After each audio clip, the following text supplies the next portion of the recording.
Love that. Welcome, fans, to episode 98 of Rangers Ed. This is your host, Cousin Ed, here with my co-host, Little Ed. What's up, bud? What's going on? We decided to change up the intro a little this week to include Nikki's solo at the end, or his little Saw that. his spin on it, or whatever. Yeah, you So, surprised me. That's why I was like, "Whoa, wait a minute, that's not our intro." yeah, We got shout out we to got Nikki. we got Coach Ed over there with his Schneider jersey hanging. It's What's up, Coach? nice. Shout out to Oscar's Pro Stitch. Oscar surprised us and came through. Yeah, Came through in a big way. For most of us, anyway. not yeah for you guys. Eddie got two jerseys. I think that was meant Three. for me. I think that Trouba was meant for me, Ed. I don't know. And we got It's behind me, so we got Mikey Produces with his Zibby looking good in the reverse retro. What's up, Mikey? What's going on, boys? Shout out to Oscar. The jerseys came out great. Yeah, they really we did. They're so nice.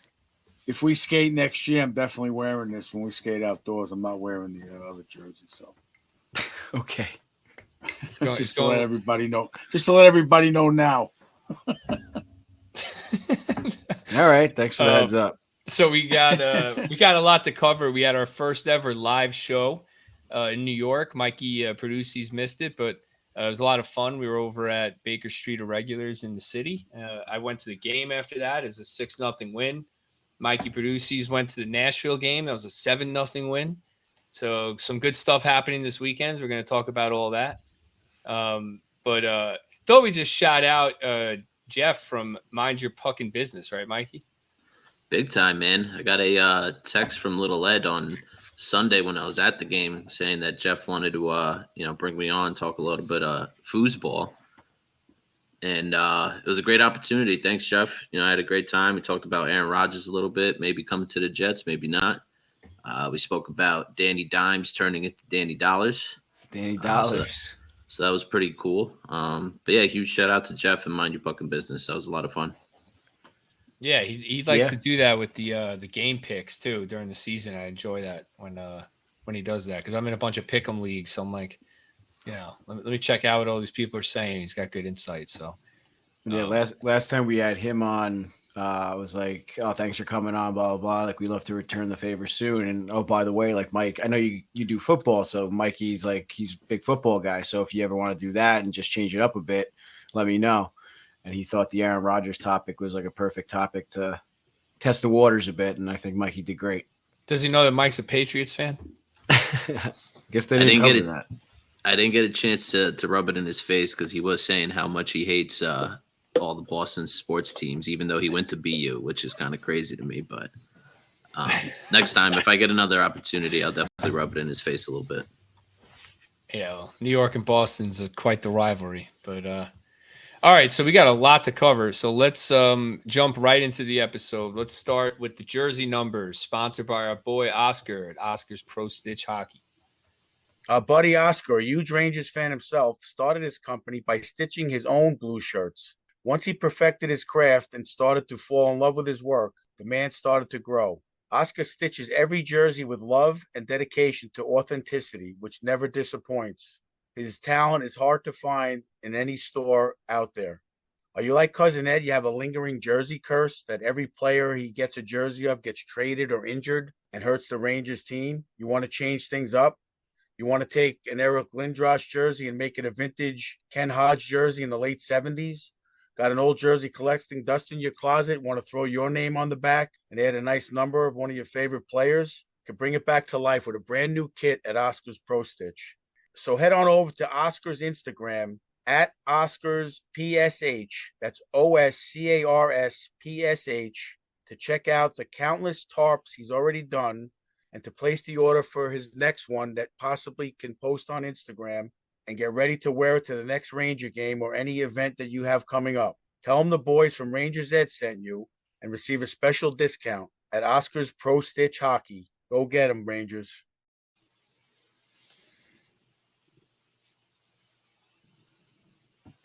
You're muted. Cuz. Come on, cuz. Killing me. Prior to the last episode, the Rangers were, there you go. He's showing it up close, Oscar. Shout out to Oscar. He was telling us he had the guy in Australia that listens to the podcast ordered a couple of jerseys, and I think and someone from Germany. Yep. Germany. Yeah, Wow. I spoke to the fan from Germany. He's a real nice guy. He actually came to New York on Tuesday, so he just missed us. Otherwise, he would have came to the show. That's But yeah, pretty wild. the Aussie guy out there, I haven't heard from you, so don't be shy. Hit me up. Yeah, that's awesome. Wow. All right, so prior to the last episode, the Rangers were 38-19-10. They went 3-1-0. That includes the Thursday game against Pittsburgh.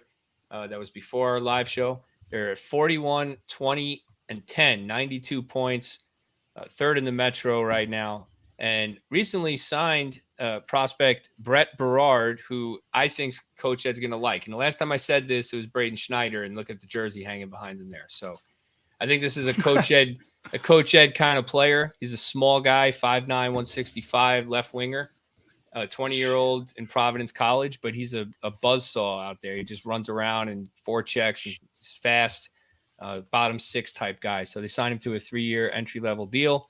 He's got a shot to make the team next year in the bottom six. All right, so we started off with the win against Pittsburgh, 4-2 on Thursday, 6-0 on my birthday, Saturday, 7-0 against Nashville on Sunday, and then a 3-2 loss to Carolina last night. So let's start off, boys, talking about the live show. I mean, it's the first one we've done. You guys have been to Hockey Night in New York's live show and been on it, right? You were on the live show? Yeah. Yes. So this is the first time I've done it, and it was quite the experience. You know, I didn't realize all the butterflies I was going to have, but it was a lot of fun. You know, just being in the bar, talking Rangers, and having a bunch of fans there, just laughing at our jokes and being interested in the topics we're talking about. So I want to give a shout out to Little Ed. Most of the work in putting that together was him and Sean at Hockey Night in New York, who we hung out with at the bar after a little bit after the Ranger game. I came back and we were watching the Islanders beat up on David Quinn and the Sharks. So that was, I guess fun. But just wanted to, shout you out, Little Ed. Thanks for putting that together. It was really a lot of fun. Yeah, it was amazing. Great job, man. Yeah, thank you guys. I had a lot of fun. It was definitely stressful leading up to it, but looking back, it was good stress. It was fun making all the shirts and putting together all the giveaways and stuff like that, the raffles. Cousin Ed did a great job with the outline. And then big shout out to Coach Ed with the live coaching session. I mean, I'd like to think there wasn't too much pressure on that because we do that all the time in a room full of 20 guys or whatever. So that comes pretty naturally to coach, but that was a huge addition to the show, and I definitely want to do more of them. So the regulars said they'd love to have us back. So big shout out to them. I think everyone got their fill as far as drinks and food goes. They had a lot of good dinners also on top of the free appetizers they kept bringing out. And I think it was overall just a huge success. And obviously a huge shout out to Sean at Hockey Night in New York. I know you said that already, but we literally couldn't do that without him and letting us borrow or use his equipment. And I really got a glimpse onto how much equipment and how much effort actually goes into putting on just such a small show, or quote unquote small show that we put on. So really got an appreciation for it, and hopefully we can get some more sponsors and save some money and get our own equipment one day and keep putting on these shows. So yeah, it was the one thing with Sean, I realized he's super tech savvy too. And it's he's been doing this a long time. Just watching the show's been around for a while. Watching him set up and with the, I don't know. I mean, I like to think I'm pretty tech savvy, but I was just like, oh man, this is Well, I also found out about him that night that he was in a band, like right out of college, like a pretty successful one. Like he was touring and stuff in the Northeast. So he knows how to break down a set and do all that stuff pretty well. So yeah, like I said, he has a ton of experience. So it was great to learn from someone like that too. So hopefully on the next one, we just need his tips, not so much him to run the whole thing. Right, Mikey? Yeah, hopefully we don't plan it on a wedding again, but yeah. Well, I definitely threw this one together last minute when Cousin Ed decided to come up. So, well, do me a favor. Don't go to weddings on my birthday, Mikey. All right? How about that? You got me. So it was just Um, great though. We had a bunch of fans there. So everyone that was there, I got to actually meet everybody. Because obviously I'm in Miami. It was really, really awesome to meet you guys, everyone that I met, and just talk and show you I'm a real person. I'm a real fan. I'm here live in the flesh. Great, all them great guys and gals. And we were also live on YouTube, which was really cool. Yeah. A little nerve wracking with Coach Ed going live, but you know how it is. So. No editing needed in that episode, so it was good. I behaved. Yeah, that one pretty successful overall. I think we have to. Can we not touch the mic over there, Coach, while I'm talking? Are we done? All right. Yeah, it was a little nerve-wracking going live, especially I was a little concerned about the internet and the Wi-Fi and all that, but I didn't hear any bad reviews about it, and I ended up watching it a little bit the next night to just see how it was. And I think we did a great job for our first time, without a doubt. But with that, I want to shout out our fan of the week this week, who was watching live on YouTube that night, and he actually threw in some comments to Sean while he was behind the ones and twos. So shout out to Adam Gosling over the pond in Birmingham, England. Head over to his Instagram page at Gaza, Gozza 18, the number 18, period 77. So yeah, shout out to Adam. He's a weekly listener. And like I said, he's over in Birmingham across the pond, so we can't thank him enough. And he had a lot of nice things to say about us in the live show and how we do a great job breaking down the game and actually teaching people about the game, which not a lot of other podcasts really talk about or do. So that was pretty cool. And he's been watching hockey for 25 years, he said, but he's still learning the game. He never actually played. So like I said, he was really hyped about Coach Ed's little chalkboard demonstration. So he really grew an appreciation and actually learned. And now we can piece that together with what the players are doing on the ice. So shout out to him. And if you want to head over to his page, once again, Gozza 18, period 77. He has a huge jersey collection and hat collection. So I'm going to send him over. Is he the guy that did the artwork for us? No, that was a different guy in England. So wow. Yeah. So shout out to all of our listeners in England. But yeah, shout out to our England fan base. Yeah, worldwide, it's pretty crazy. Coach. Worldwide, international. So I don't know. I know what's going to happen if I ever go to Europe and I get off the plane. Might have paparazzi over there. Tell me about it. Yeah. So last thing, I'm going to send him a T-shirt, and hopefully he'll do a little unboxing for us. So he does videos of every time he buys a jersey, he does an unboxing and explains it. So yeah, Oscar's going to send him one soon, so he could do the same. Yeah, you better pack that nice if he's going to unbox it. Can I throw the video up there one more time, Mikey?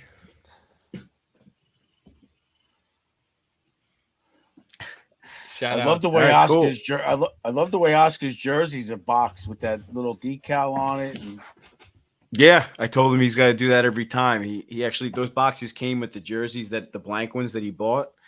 So he told him he's got to get him his own boxes, and he said he has them on order. So I thought that was cool too. Very professional. Yeah, Oscar's got a good thing going, man, for sure. Shout out to Adam though. Thanks for watching, and I'm glad you're learning the tactics. It's a big part of the game, and I think I'm just want to touch on what you said, Ed. I mean, not a lot of podcasts do that, right? And that's something we can bring. We got a coach here who's coached for, what did you say on the live show, Coach? 40 years, almost 40 years, yeah.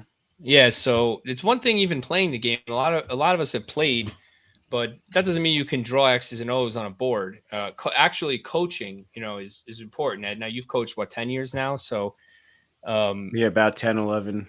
Yeah, it's a little different. So it's definitely something unique. And I think that a lot of podcasts out there are just striving to get people who are already fans of the game and just kind of talking about it. But, we're trying to grow the game too. So I think that's an important thing that we're doing. And get ready for more of it because it's been a hit. We keep getting great feedback on Coach Ed with the dry erase board. So yeah, we'll find out. Send out a message saying if anybody has any questions that they want explained. I will, for sure. That's a great idea. Maybe we could do something like that, and we can go into it a little. If they see something in the game, why they do this or whatever. Yeah, Coach, I bet I can get a ton of people to do that. And, great idea. Coach was Coach, the creative one of the episode. Stat guy, cap guy, and idea guy over here. Yeah, and I'm glad you say that because that's kind of like what me and Oscar always talk about. It's kind of just not just growing the podcast, not just growing his jersey business, but we kind of want to create like a little community. So like to do like the pregame shows, obviously for us, but he also wants to do like some viewing parties for the playoffs and things like that. So he already talked to me about doing some of those, and he wants to invite us to come. Cousin, I know that's difficult for you, but it is what it is. But next season, next season, maybe you can plan ahead. This one, I'm giving you plenty of time to plan ahead. Oscar already reserved a box for opening night or a suite. So he wants to pack that in with all of us and all of his buddies and stuff, so we can definitely network and opening night for the Rangers next season. Opening night for the Rangers. Is there a schedule yet? He said that he was able to reserve a box for opening night, so maybe he knows somebody. I have no idea, but maybe you just reserve it. And you don't have the date yet. Right. Don't ask questions you don't want to know the answers to. Yeah, exactly. You got it. Either way, he's doing it, so you got to just flash the pinky ring. Yeah. So the community is growing, and we had a ton of fun at the live show.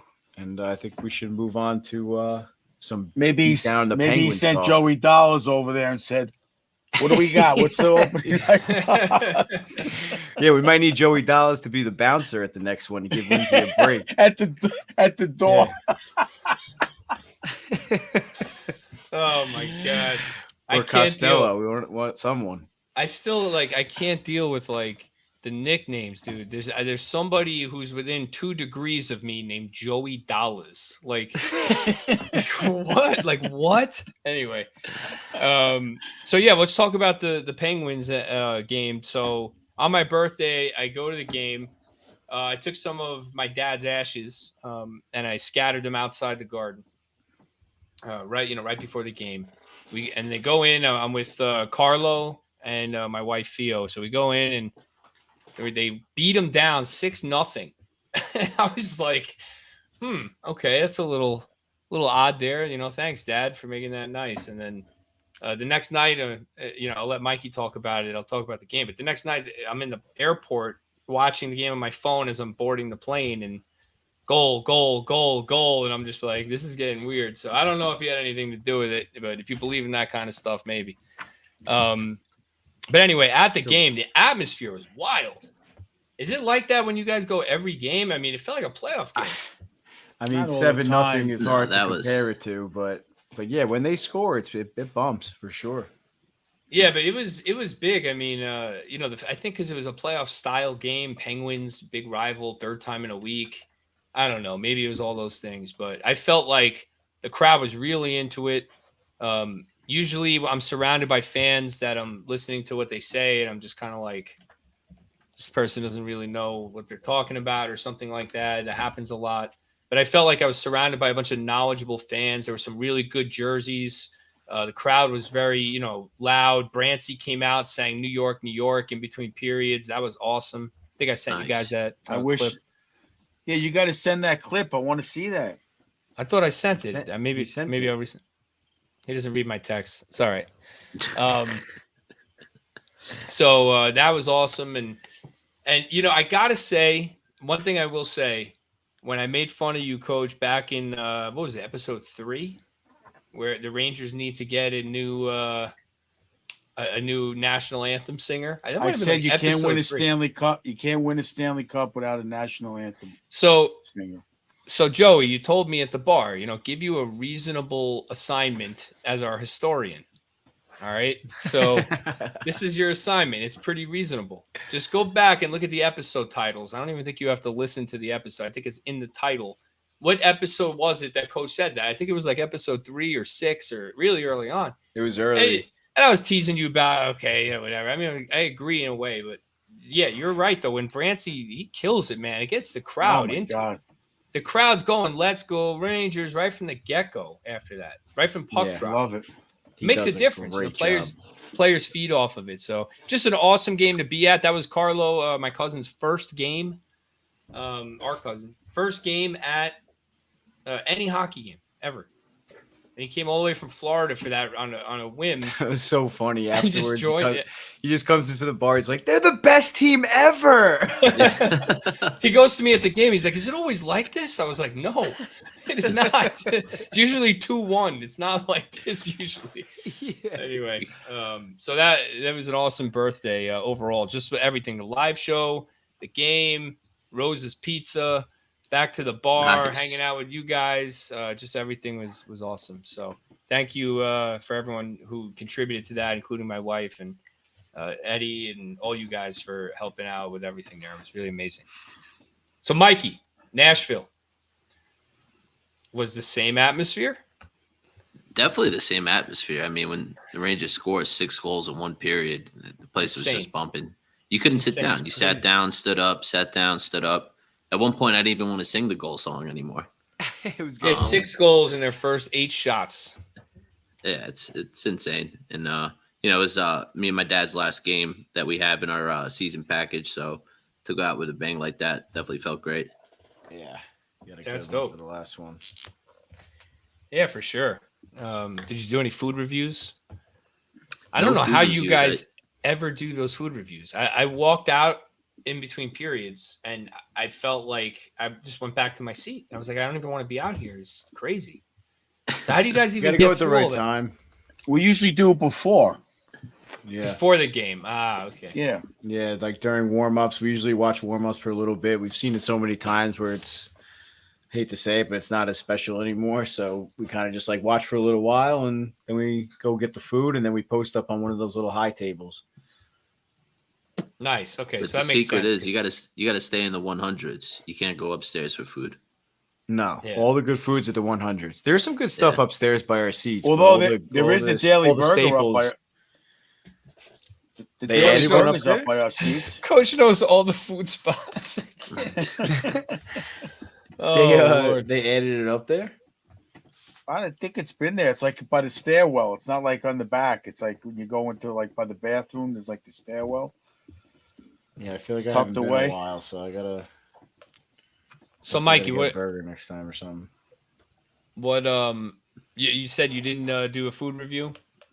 You should have No, done no it. food review. I actually had a nice lunch before going to the game because we did have a good time at the wedding. So Sunday was a little bit of a struggle.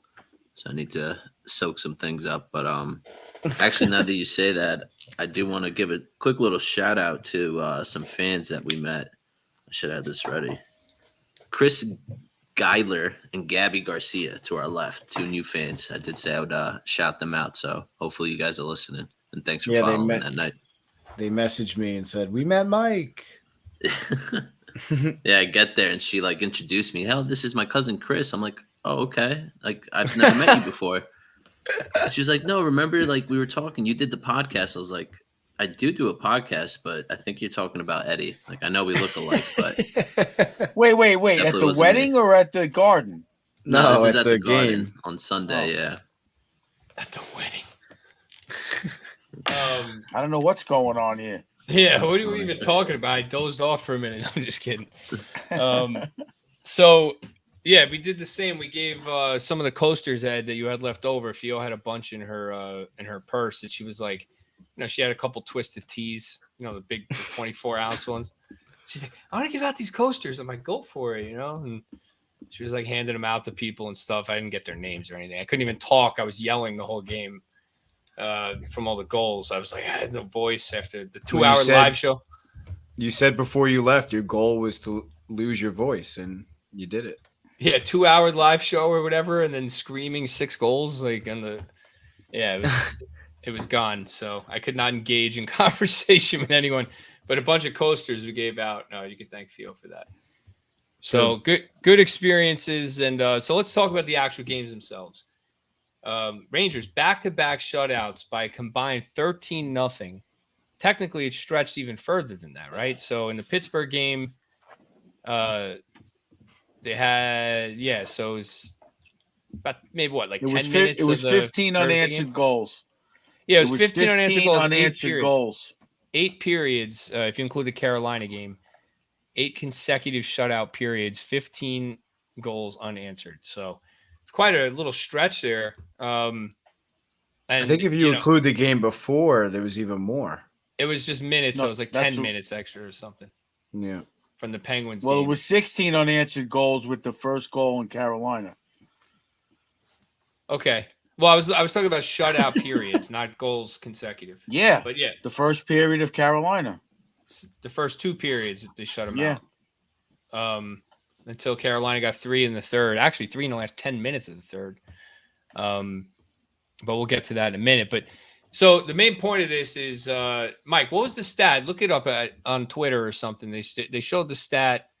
The Rangers were the first team to score 13 goals in back-to-back shutouts since, like, I don't remember. It was like 50, 60 years or something like that. It was a long time. But I think it was 94. We did it to the Islanders in 94. We shut them out 6-0 in game 1 and game 2. I think that's what it was. But Michael, look it up. But the main story is Igor Shesterkin. I know Halak had one of those shutouts, but Shesterkin in the 5 games prior to the Carolina loss, 5-0, 1.76 goals against, 942 save percentage, 146 saves, and a shutout. So, Ed, what are your thoughts on the back-to-back shutouts and the return of Igor Shesterkin? Now you're muted. See, this is why we need Sean, because we can't even unmute ourselves on StreamYard. But then Sean was muting us and sabotaging our show and throwing in little sounds and stuff. That was funny, though. That was good. Yeah, it was. Yeah. Yeah, it was good. So yeah, Igor, I still think he's got another step, which is a good problem to have. I think he's definitely getting there, and it's good to hear Lundqvist and Valley talk very highly about him, and it's very interesting to hear all the things that they're saying and like how they're breaking down his stance and explaining how that affects like how soon the goalie goes down, then it exposes above his shoulders, and then you remember back and he was getting beat a lot up top, getting sniped on those shots coming down the wing and stuff. Like I think what we said before with the live show, it's nice to actually learn something and the ins and outs of the game, and I thought that was really cool. And yeah, I think Halak being able to come back, obviously, with a huge shutout and the Rangers playing really well in front of him after scoring the 7 goals, they kind of locked it down and really just worried about defense. But he still made a lot of good saves. So it's not like they gave him an easy one, but it was just nice to see all around that the goaltending is definitely back to where it should be. Yeah, Coach, what are your thoughts? I mean, you saw the article with the Valley interview that Eddie just mentioned. You know, I mean, Igor just looks like a different goalie. He makes that incredible save, throwing his leg up in the air against Pittsburgh. Looked like Dominic Hasek. Looked like Dominic Hasek on that one. Well, first of all, Sam, I didn't know you had to play goalie standing on your toes. I thought you were leaning back. But anyway, both of those games, if you guys notice, in the first 5 minutes, that game could have got real ugly quick. Both goalies made some key saves early in the game, and then the Rangers took off with it. In that Pittsburgh game, it was like 3 minutes where they had to really, knuckle down, weather the storm, and then go forward. Actually, both Pittsburgh games and the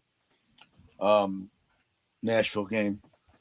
Again, Nashville is one of those teams. You got a lot of young guys getting an opportunity very easily after shutting out Pittsburgh. Sean predicted that they were going to kill the Rangers because they were on too much of a high with, shutting out Pittsburgh 6-0 the night before. They could have very easily took it a little lightly, and it could have been a bad result. And they just took it to them and shut them down and did what they should have done. Yeah, definitely. I mean, Mike, you've been pretty critical of Igor. I saw you. You got the note. You got the number. Go for it. So it says Blue Shirts became the 6th team in history to record back-to-back shutouts while scoring at least 6 goals in each game. 6th team in history, yeah. And I think they were the last team to do it in '94 in the first round against the Islanders in the playoffs, game 1 and game 2. But, Coach, you were also right. Coach was talking about the consecutive goals. I actually looked that up because I was curious. They're the first team to score 16 or more unanswered goals since the Penguins in 2014. So it's it's pretty, it's pretty impressive. But anyway, Mike, you've been pretty critical of Igor. You've had him in the doghouse. I mean, he's been out for you, but I think you had him in there 4 or 5 weeks in a row. Is this good enough, or are you with Eddie that there's another gear? Boy, he's riding you, Mike. He's riding you, Mike, with that doghouse situation. I mean, as a fan, I would hope that there's another gear, but for me personally, I think that's exactly what I want to see out of Igor. Day in and day out. His save percentage in the last 10 games, like you said, or whatever it was, is just absolutely insane and what we've been used to. So, I mean, I might be a little recency bias. I think if he had a stronger game against Carolina, or if the Rangers beat Carolina, I'd be a lot more hyped about him. But not to say he played poorly against Carolina, but no, he was great in that game. Yeah, he could have had one. Maybe if it wasn't for that they put in. Wasn't for that him. First one was a snipe. It hit the it goes both ways in, for sure. But sometimes he makes those saves. That's what I'm saying. For the playoffs, I think he needs to hold Carolina to 2 goals. I mean, the Rangers obviously do in general, but for them to beat Carolina or a team like Carolina, they're going to have to keep them low. I'm not really that worried about Carolina. I actually prefer playing them than the Devils, to be honest with you. I'm not necessarily worried about anybody except for maybe like Boston or Tampa still, but the only team that really worries me score goals. The only team that I'd look at right now and be like, I don't know if I'd pick the Rangers or feel confident or comfortable playing them. Not that they couldn't lose to other teams, but it's Tampa. That's the only team. Toronto could beat us. Devils could beat us. All these teams could beat us. Sure. I'm not saying they can't. But the only team that like truly worries me is Tampa. Carolina, watching that game, they just like forecheck you to death. And like, they don't really have like a game breaker. And in a playoff series, I feel like every team plays that way. So in the regular season, it benefits them because everyone's trying to play wide open and whatever. But I don't know. When the game is 1-1, who's going to score the big goal for Carolina? Yeah, Rangers got 8 guys who could score that big goal. It's a little. You're talking about a 7-game series. These are just one game. 7 games with Carolina. That physicality, I think, would be tough. I'd rather New Jersey 7 games. We'll see. But anyway, I wonder with Carolina. Remember on Chicklets, Brindamore was talking about that secret system he talked his owner into doing. I wonder if that's that man-on-man coverage in the neutral zone, because the Rangers were just stifled by that for half the game. I think they got to figure that out, and I think they'll do a lot. They got to get that puck past that neutral zone, and they got to spend more time. Well, Coach, we talked about this. We've talked about this ad nauseum. You brought this up. I brought it up. Eddie's brought it up.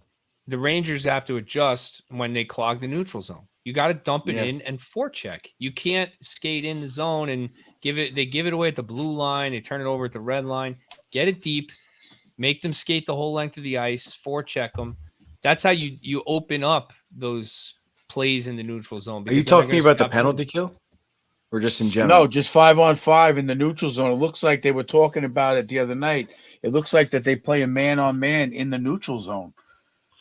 Because I noticed in the penalty kill, and shout out to our other coach, Mike Skank, is Mike's he noticed well, we call him Coach Skankarello. He noticed that they put 3 guys across the blue line and they have 1 defenseman behind that, and they kind of just like they either force the Rangers to dump the puck in and that defenseman just goes and retrieves it real fast, or the Rangers try and skate it in and they can't.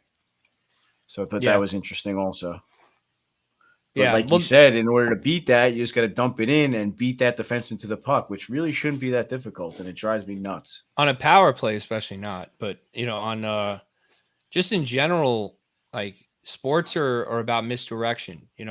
I said this to Coach on the phone a week or 2 ago, but like if you want to run a play action, you have to run the ball. You cannot run a play action without running the football. It's just the way it is. It's going to be too predictable. You're going to get sacked. You can't just throw change-ups low and away in baseball. You have to throw a high heat. You have to get the hitter off balance to set up a change-up. Same thing in hockey. If you want to do the stretch pass and these cross-ice passes, you can do it, but you have to keep the other team honest and have a forecheck. Otherwise, they're going to sit there and just pick them off all day, especially Panarin and Kane. They're going to pick that off all day. So they have to create that threat if they want to be successful in the playoffs. They have to create a forechecking threat by dumping it in and going and getting it. And they've been doing that pretty decently. They have been doing it better, but it might be as a result of that 7-0 win against Nashville where they were getting away with a lot more. Oh, yeah. The AHL, the Milwaukee Admirals. Yeah, you get that little, the toe drag doesn't work against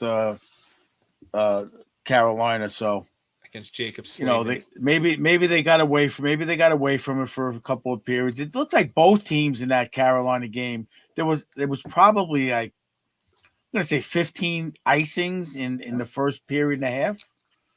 There was constant icings where they were trying to do things and just flinging the puck down to get a break or figure each other out. No one wanted to make the wrong move first. And it was kind of a lot of stoppages. I mean, I like these little mini series that the Rangers keep having, and I think it's gearing them up for the playoffs. The first thing I said when they lost this game, I was like, they're going to win on Thursday.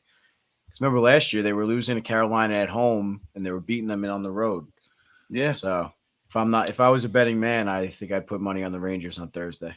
Yeah. So I mean, this loss to me. Wait, you don't bet?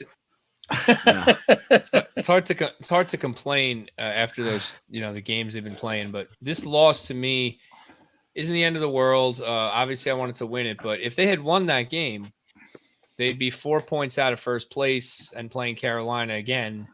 They have a shot for the division, But that loss kind of solidifies the Rangers' positioning. I think it's going to be pretty difficult to overcome the Hurricanes. I don't know about that because if they could beat them tomorrow night, Carolina's been losing some games recently.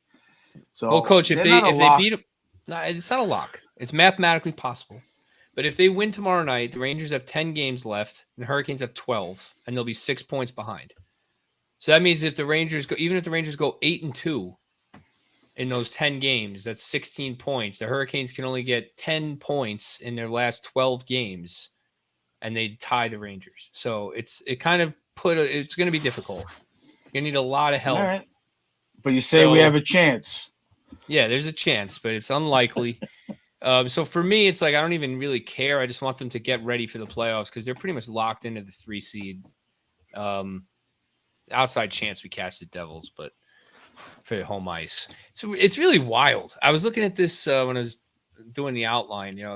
The playoffs, the way the playoff structure is right now, the Rangers are going to probably open the playoffs on the road, and they have the 6th best record in the NHL. They have the 6th most points in the NHL, and they're going to start on the road. That's crazy. Am I like losing it? Something's wrong with that system there. Yeah, the East is just really stacked. That's the problem. It really is. And the games against Pittsburgh. Before we move on from that, another thing I want to add: we kind of knocked Pittsburgh out of a playoff spot by winning those games. We helped Florida pass them, so now Pittsburgh sits 9th. And the Panthers are lined up in that 8th seed. It's going to be a battle of the end between the Islanders, Panthers, and Penguins.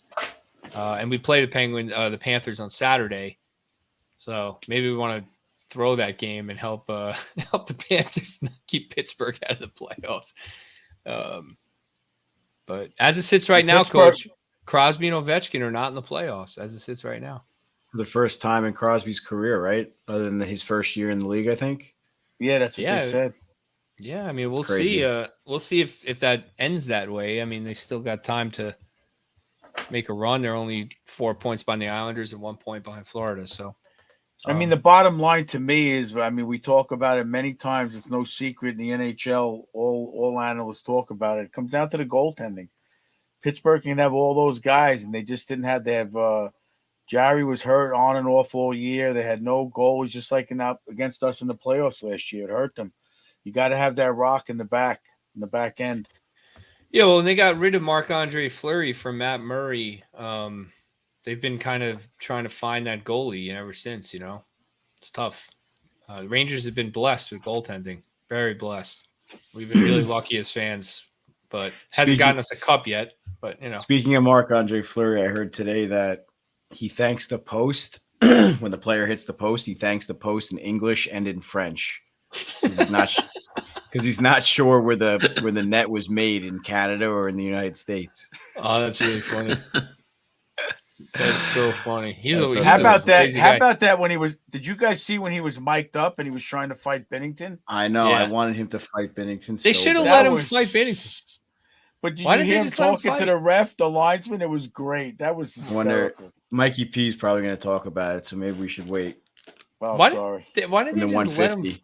Why didn't they just let him fight, man? That's stupid. It's crazy. There's a great reason to have a goalie fight. After what Bennington did, he like walked into a goalie fight. Just let him fight.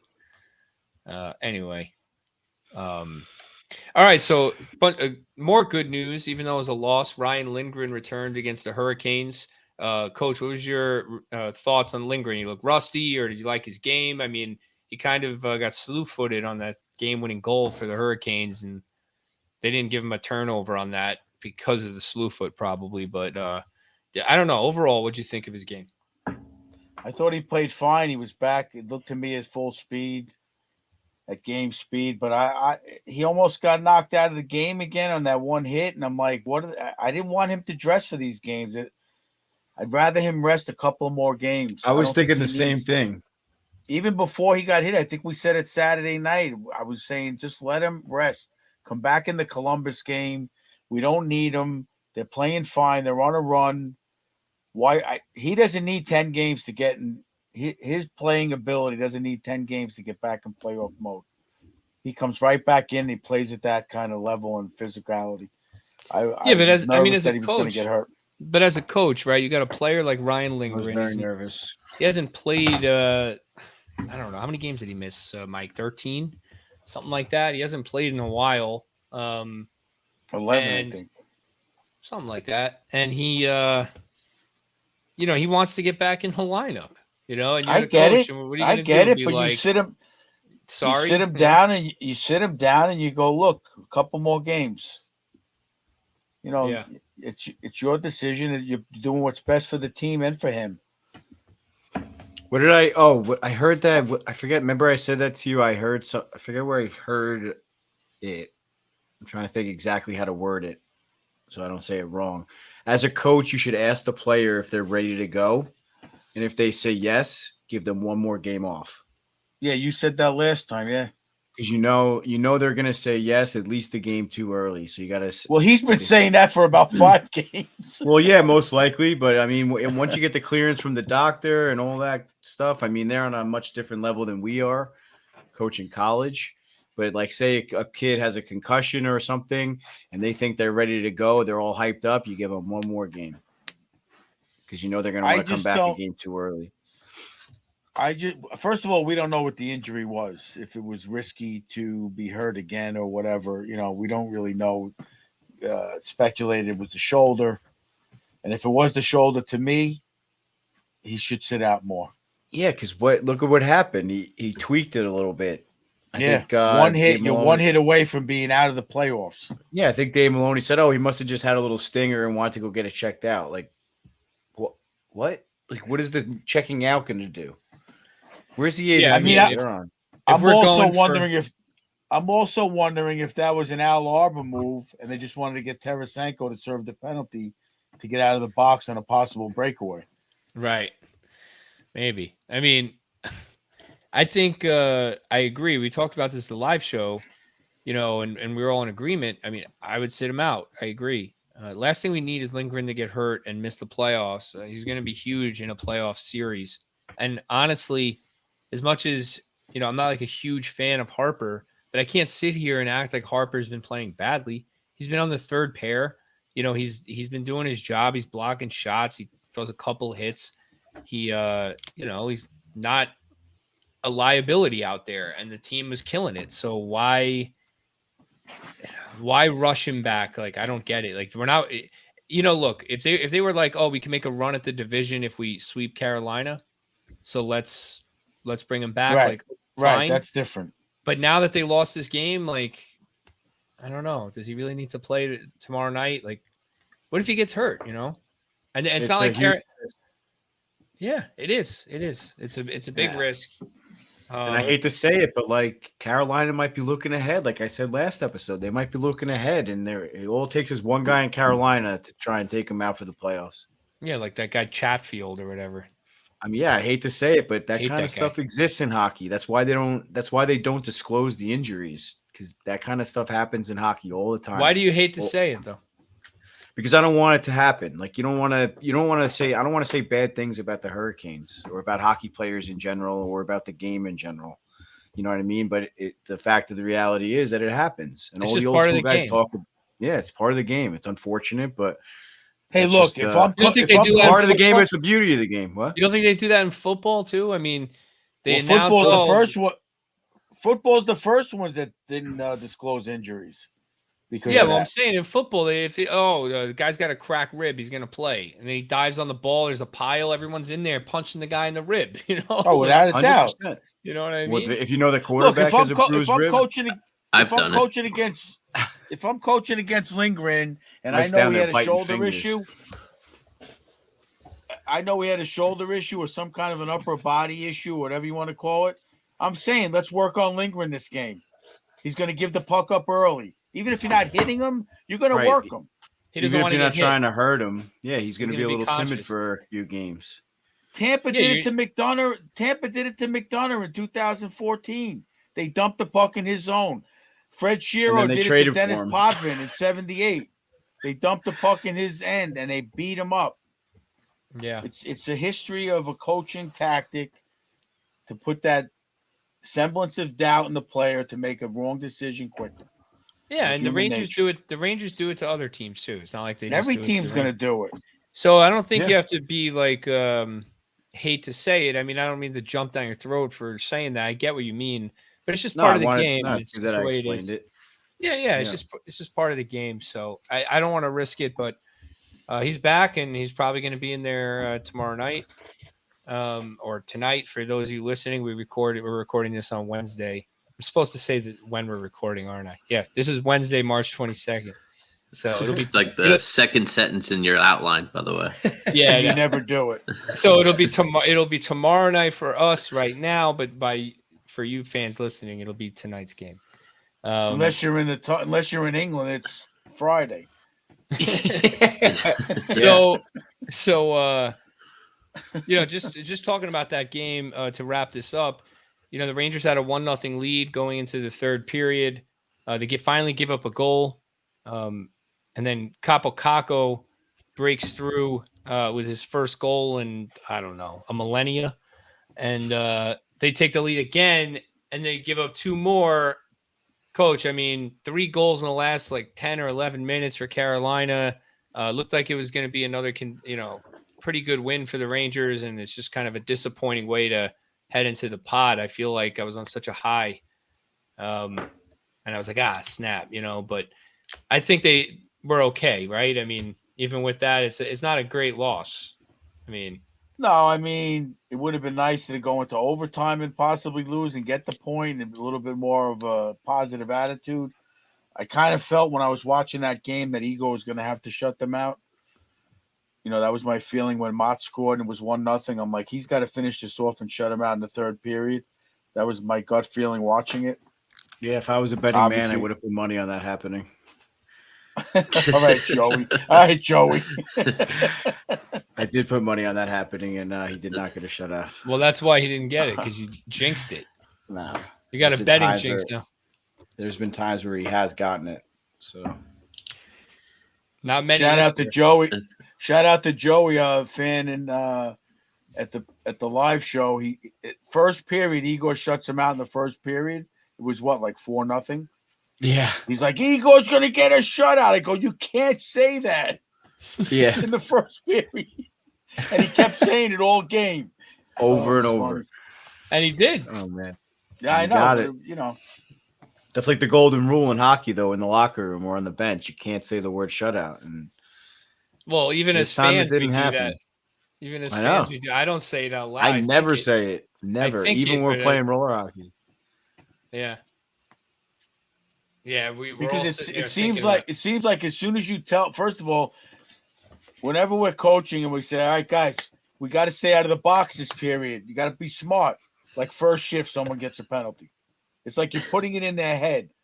It's like they were in between periods. They're like against Nashville. The announcer goes, they just got to come out here, not give them any chances to score. Just get the puck deep, cycle the puck, kill the clock, play a good heady game. The next shift, the guy gets a breakaway. Yeah. And they're like, so much for that. Yeah. So like you put it in the head and it just happens. It's weird. Yeah, so it's true. I mean, I think Gary Cohen is the worst at that, and Sam isn't good at it either. They jinx everything. But not to talk baseball, but Coach, I think I showed you the clip. Somebody had like a no-hitter for the Mets in like the bottom of the 8th or something. Guy, it's like 2 outs, and he's like 7 2/3 perfect innings for whoever. And the pitch, line drive, base hit in the left field. I was just like, right in the same breath. It's just like a natural flow. Anyway, 13 Rangers in these 4 games with 2 or more points. A lot of love going around here. 13 out of the 19 players who played in these 4 games. Lindgren with 1 and Harper with 3. But out of the 19, 13 with 2 or more points and 15 with at least 1 point. So, Coach, I can't help but notice either. I know you got me on the plus minus thing like 20 episodes ago, and I haven't let it go. Keandre Miller and Jacob Trouba +8 in these 4 games. I know a lot of that damage was in the Nashville game, but +8 in 4 games, that'll get you into the positives for the season. Trouba's now, let me look here real quick. Trouba's now +3. He's no longer a minus player this year because of that. And the same with Keandre. Just overall, the balance on this team heading into the playoffs, looking at a stretch here with this kind of offensive dominance and 13 guys having 2 or more points. I think it just goes to show how dangerous the Rangers could be in a playoff series, right, Coach? Well, again, you're saying that look, I know the plus minus. I like the stat in a weighted situation like we've talked about. Right. Now, weighted against these 2 games, Pittsburgh was a big game. They put the foot on their throat and they played well. They could have took a little advantage of that, and Pittsburgh could have came back and got a couple of goals, and it couldn't have been +4, +8. Same thing in the Nashville game. So the stats are there where they did what they were supposed to do, and they were pluses, and they shut down who they were supposed to shut down. And that's, that to me, that's important where they're playing with a lot of confidence and they're playing the right way. They weren't taking chances by the eye test. They weren't like overly doing it. They weren't both going deep in the zone, him and Keandre. And, they were doing the right thing and making right decisions, not forcing passes. And that, as a result, that's why I think they shut both teams out. Yeah, no, I agree with you. But talk a little bit about the depth too. I mean, you're looking at these games 6-0, 7-0, big wins. Patrick Kane had 2 assists, right? And that's it. Tarasenko, in all those goals, only a goal and 2 assists. Lafreniere, 0 points, right? So you're looking at this and you're like, oh, wow. But it's because it's spread out. It's next 2 games, it could be Patrick Kane with 5 points and, whoever right. with – so how do you shut down a team like this? I mean, if you're the Devils or the Hurricanes, in over 7 games, you got to shut down 4 lines, pretty much. I mean, I know the 4th line's on a scoring line, but they've been chipping in. They could score. Yeah. They got VC has got some, some offensive skill.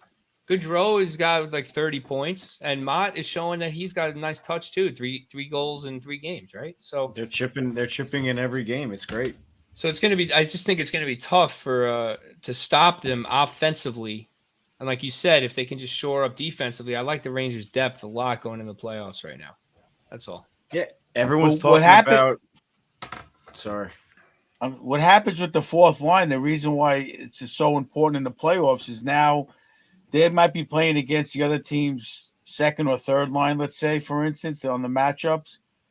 And if we're ahead 2-1 or 2-0 or 3-1, now that line that they're playing against is going to take some chances. That's going to open up more opportunity. They're able to forecheck better. There's guys cheating, leaving the zone early. So they're able to take advantage of that. but putting the puck in the net makes it even more important, which they are capable of doing. Because you have a kid like VC who can shoot, and you have Goodrow who's got some scoring touch, and Mott. So that line in the playoffs is going to be very important. Yeah, it's definitely said in recent episodes that, I mean, the Stanley Cup winner, no one ever talks about the first and second lines and who scored power play goals. Everyone always talks about how good the third and the fourth lines are. So I think it's very important that the Rangers start clicking like we've been talking about on all cylinders. And that's definitely happening. And everyone's been talking about how the top two lines are finally starting to settle in with each other. Kane's feeling comfortable. But I think it's just as important that Mott's settling in, Goudreau and VC. They finally have, like, especially a player like Goudreau and VC too. They were jumping around the lineup a lot this season. So it must feel good as a player. That line is throwing the body. Last night they were banging all over the place. It was good. So it's got to be one of the better fourth lines in the league, I would think. If you break it down, for sure, it's got to be up there. So like I said, like, it's just got to be comfortable for them as players to just be like, all right, this is our line. It's most likely not going to change anytime soon. So they're able to bounce ideas off each other, hang out on and off the ice, at practice and talk. And that's a huge part of the game, like we always say. They were even getting playoff time in the Nashville game, I think. Power play time. Well, they were up like 6-0, so I think I'm just saying they threw them Gallant out was there. just rewarding them. No, I think Gallant was embarrassing Nashville. Well, I think that was the case. He said in his post game that he said we had to play the game. We didn't want to push the envelope, and we wanted to play the game right and finish the game. But he didn't try to make it 12-0. They played it the right way. I thought he did a good job of that. Yeah. The players want to make it 12-0. So as a coach, you don't want to hold them back, but you got to just, it's a good chance to reward that line with some power play time. They never get to get any. But I guess that the only thing to me that's not clicking offensively, and I think but it's not, is the kid line. I mean, they've been struggling. We talked about Kakko. He hasn't scored in a millennia. I think Coach said it was 19 games, right? Hedl had the same thing. He scored against Nashville. He opened the scoring. Beautiful goal, end to end. But that was his first goal in like 18 games or something. He's been sitting in 19 goals. Like we were joking around. Like, imagine he doesn't get to 20 and he just goes like the rest of the season with no goals. Finally gets his 20th of the year. And I like Laffy's game, but he's just not putting up points either right now. I know they're not always going to. There's going to be stretches. But I think in the playoffs, they have to be more of a threat offensively as far as chipping in with timely goals. That's why I was hopeful with the Kakko goal last night. I was like, this is great. It's a big goal. We finally give up a goal. It's tied, and Kakko scores a big goal and ends up not being the winner. But I don't know. We'll see. I think last year in the playoffs, they surprised everyone, and I think we can expect that again, hopefully.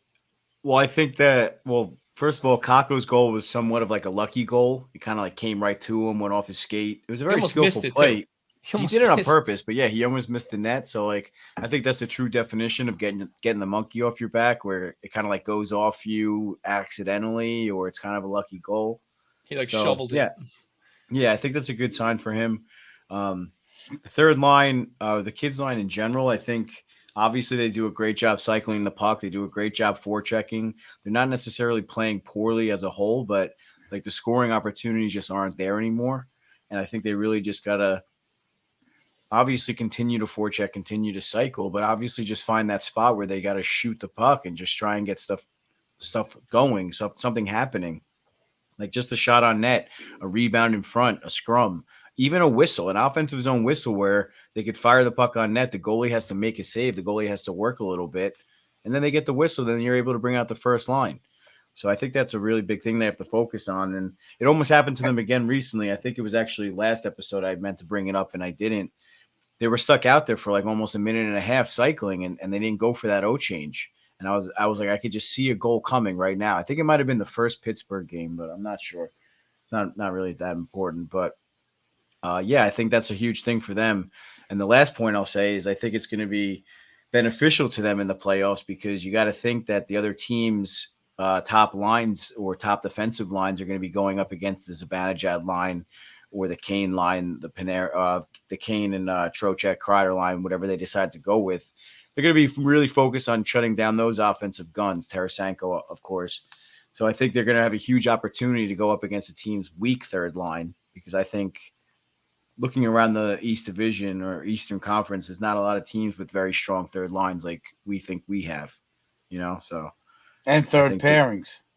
Third pairings. I think they just got to take advantage of the matchups. And I think for once the Rangers are going to be in favor of the matchups. I remember last year in the playoffs, it was a huge concern. Mika getting shut down, Panarin getting shut down. So I think this season the Rangers are going to be favorable in the matchups for a change. Yeah, it's going to be hard to shut them all down. I agree. All right. With that, let's move on. Let's go into a little coach's corner with Coach Ed. All right, boys, bring it in. So, Coach, we got the Rangers. Go ahead. No, go. You had something. Go. Well, we're talking about in the last two chalkboard talks of the back pressure and the man-on-man coverage in the D zone. And in the first Pittsburgh game, the 4-2 game, we kind of let them back into the game when Trocheck made that misplay. Crosby had the puck in the corner. One defenseman was about to go after him, and Trocheck was caught in no man's land, went in between and left Getzel all alone in front. And you leave Crosby that opening. He got the pass to Getzel on a one-timer, and it was a tough one for Igor to save. Now, me and Mikey were discussing in the game last night. I analyzed all three goals. On the first goal that Carolina got, Keandre had the one winger that gave the puck over to that defenseman breaking in. VC was skating with him stride for stride, kind of let him go, thinking Keandre was going to spin, and the guy was able to get the shot off from the circle. Could Igor have saved it? I'm going to say it was a savable shot. It hit the post and went in, picked the spot. It didn't go straight into a 5-hole or anything, but that was a play where VC kind of let the guy go. He should have probably skated hard and went after him. So the man-on-man coverage broke down there. The second goal had Zibby covering the guy with the puck going into the corner. Same thing. Keandre should have let him go a little bit or hesitated to see how Zibby was going to do in that one-on-one battle. And then Trouba misread the play and went behind the net thinking he was going to get the chip. And the guy was all alone in front, too late, and they got the goal. Then on the third goal, Kreider went down to cover Teravanian or whatever his name is, and then skated out to the point where there were two other Rangers, and Burns hit him with the tip-in shot. So those three goals, there were three breakdowns, and I said that when you're playing these better teams, you get away with it, possibly little mishaps in these other games like against Nashville, but Carolina's going to wait. You get a puck on Burns' stick, he's going to make a play. You get a puck on Crosby's stick, he's going to make a play. Those are the lines you definitely cannot make that mistake on, those caliber of players. So those four mishaps, the ones last night actually cost them the game. So just to reiterate and show the negative side. Yeah, and all at the end of the game, right? I mean, they've been doing pretty well, I think, defensively. I know they've been offensively dynamic, which has caused a lot of the reason. Sometimes you get a shutout because you're just killing it offensively too. But I thought they've been better in their own zone for a while. But those last 10 minutes, good job explaining the breakdown on those goals, Coach. I think the Rangers played great defensively for the first, obviously, 50 minutes of the game. But I think Carolina finally just figured them out a little bit. The Rangers weren't able to weather the storm. What did Coach Vinny say in the Chaminade days? The water always overcomes the rock. So I think Carolina just kept pouring it on, and the Rangers weren't necessarily ready for it. But like I said, I think again on Thursday they will be ready for it now that they got a taste of it. And Lindgren, we'll see if he plays. We talked about that already, but he'll have another game back, another game under his belt. He'll feel more comfortable, and I think they'll do better. I mean, the big difference in that game also, to get off the different subject, is the power play, 0 for 3. Not many opportunities. They got to find a way to set up and get a few better chances on that power play. Got to make them pay on that. With that lineup, you got to score a power They play. got to goal. get a goal. 1 out of 3. They got to go 1 out of 3. Come on. Yeah, That unless you're game only should have getting been 1 or 2 2-0. power. Unless you're only getting 1 or 2 power plays, but if you're getting more than 2 power plays a game, you got to go 30% at the very least. I got a quick question for you, Coach. So going back to your corner, if you're in the locker room with these guys, what are you telling them to do different? Are you just going to tell? They know what they're supposed to do, and you're going to tell them, and you're going to say, guys, use your instinct, make your decision, stay with your man, trust your teammates. Make that decision to stay with the right guy you're supposed to, and don't give up your man. That's all. Stay with what we've been working on. We've been doing it for 5 games. Stay with it. Don't give them that opportunity. Don't open the window for them. And that's what happened. Like I said, VC on that one, I watched the replay before. He clearly just held up, thinking Keandre was going to turn and go, and Keandre stayed with his man, and VC let him. I mean, again, shot was from the outside, definitely a savable shot. Not by a freak, and not by Sidney Crosby's shot. So maybe VC thought the same thing. Just let the guy go a little bit. Igor's got it. Don't take it for granted. There's a lot of cliches you could throw out there. Igor could have been caught off guard too, thinking. I think you Right. touched on it recently that he's got to trust that VC's going to have that guy. So maybe he was cheating a certain way. Right. So there's a few variables, but basically you just want to give him that mental confidence, saying you guys have been doing it, keep doing it. Maybe he should have called the timeout, maybe not, but that's what a situation where you want to save that timeout for a tie game, so it's hard. It's also a big thing that I heard in I think VC said it in an interview that they're figuring, or no, it might have been Kane actually, that they're figuring out the recipe that they need to succeed. And that's kind of what you're touching on. Like they need to figure out what works for them as a team, and they got to keep doing that, and then trusting themselves to, like I always say to you guys, like in roller hockey, like if we do all this, if we play our game, if we play a full 60, you guys will win. Like the recipe will work. Like it's proven in the past, like we just did it last night, whatever. We just did it against Pittsburgh. We just did it against Nashville. It's proven to work. So just do it and just trust it, and it'll work. Well, shout out to your roller hockey team. I see you're wearing the shirt there. Congrats on the. I was gonna save it to the end of the end of the episode, but yeah, this was our lucky shirt for the playoff run. I think my dad got me this in one of those cheesy Christmas outfit, like gift boxes or whatever. Pajamas. Yeah, pajamas. It worked perfectly for our roller hockey team. But yeah, shout out to the Wet Bandits for repeating for the first time in franchise history. Back. Repeating for the first time. So you've won 2 championships. This is our 4th or 5th championship overall in like 12 years or whatever, but this is our first back-to-back. Nice. Congrats. Yeah. Who had the game winner, Mikey or you? Me. No, you gotta shout out little Ed with a nice little hat trick last night. Oh yeah, hat trick in the clip. Yeah. Goals 1, 2, and 5, and we won 6-4 with an empty netter. So that's the clutchness right there. The clutch gene. I think you mentioned on our past episode it must be a nightmare playing for me as our captain. So yeah, playing with you, I would not want to be on that team. If winning the championship back-to-back seasons is a nightmare, then I don't want to have any dreams, fellas. Let's go.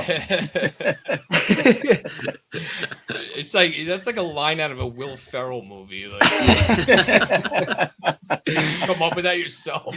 For real though, after game 1, everyone was all fired up in the chat. I had to bring them back down to earth. I shot them all like 5 bullet points of what we need to focus on for the next game. And like halfway through, I'm typing and I'm like, I feel like I'm a coach right now. Like, what am I doing? Like, this is men's league roller hockey. But I could just see like playing on your team and like, I don't know, like I just dump it in and like don't get it or something, and then going to the bench and be like, hey, why do you even play? Like, why are you even here? Man. Do you even want to do this? Lead by example. Put the team on your back. Hilarious. No, I love you, kid. All right. And no, shout out to our goalie. Actually, he's a listener, Nick DeRico. He's amazing back there, and he noticed in game 1 that we won game 1 and we were successful, but everyone was trying to go glove side on the goalie. So the first thing he said to us was, make sure you guys go blocker side tonight. And literally my first 2 shots of the game were blocker side snipes. So shout out to Nick for that little tip. All right, it's teamwork right there. Love that. Yeah, I used to love when the goalies would give me tips from warm-ups. Yeah. Right, they come up to us during warm-ups, be like, "Hey, I've been watching the goalie." I'm like, "Aren't you supposed to be warming up yourself? You're over studying the other goalie. I should be studying the goalie." But they always catch that. They look down and they see something, and goalies are really sharp like that. All right, let's move on to the broadcast banter. It's a power play goal.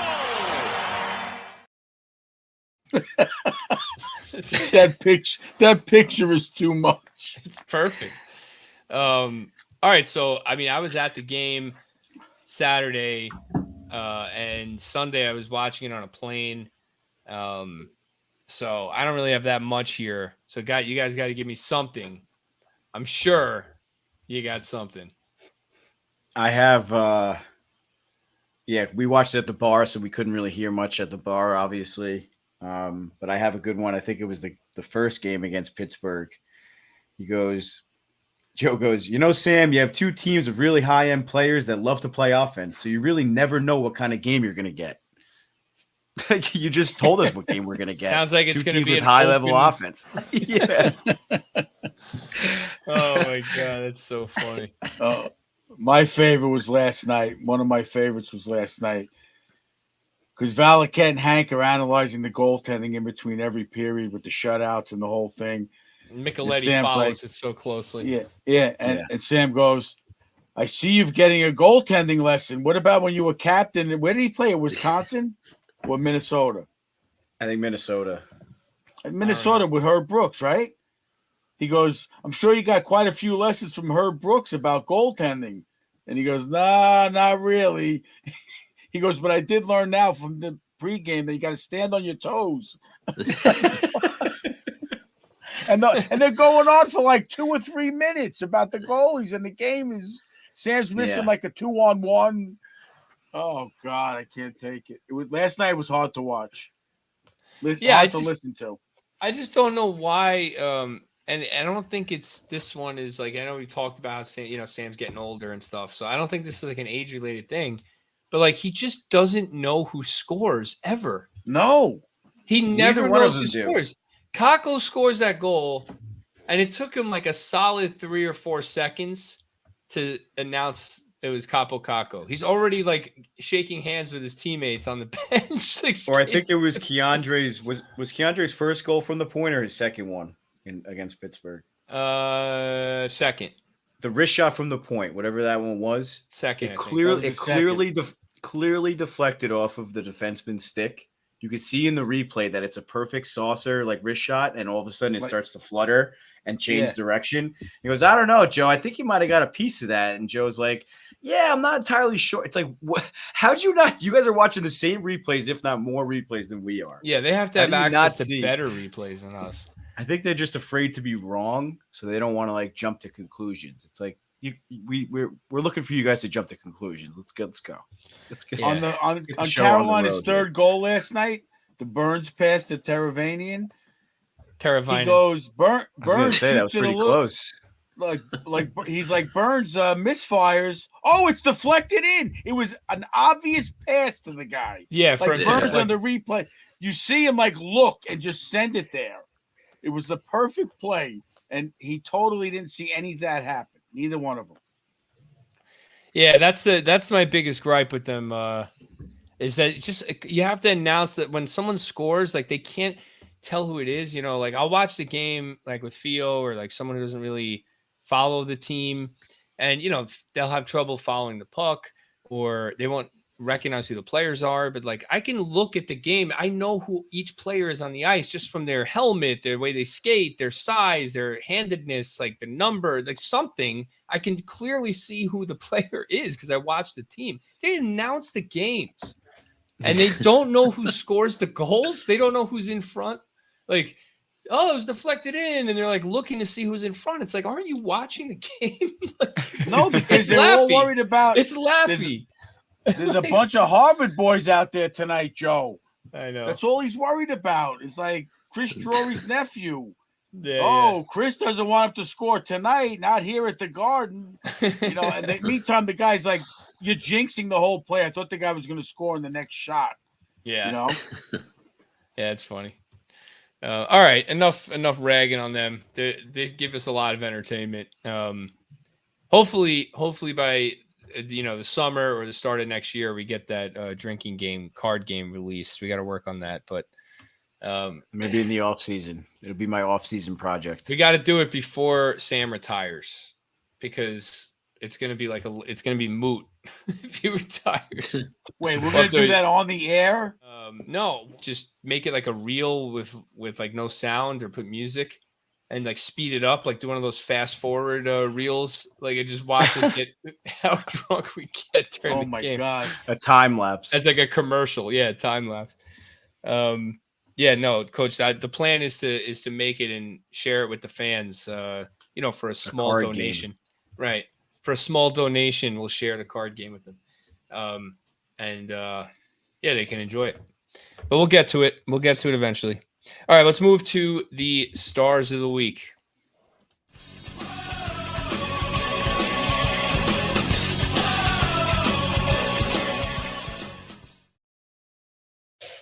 A lot of options here. A lot of options, boys. Offensive player of the week. I don't know if we're going to be unanimous here. We'll see. Coach Ed, I know you did your board because I saw you doing it when I logged in. So who you got for your offensive player of the week?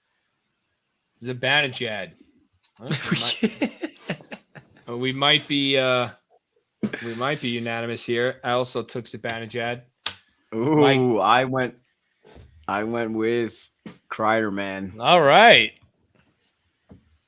And I guess I'll go first since I'm the only one. You gotta explain, yeah. Well, I think it's important for Kreider. I think it's important for us as fans and his critics around the league that he was able to hit 30 again.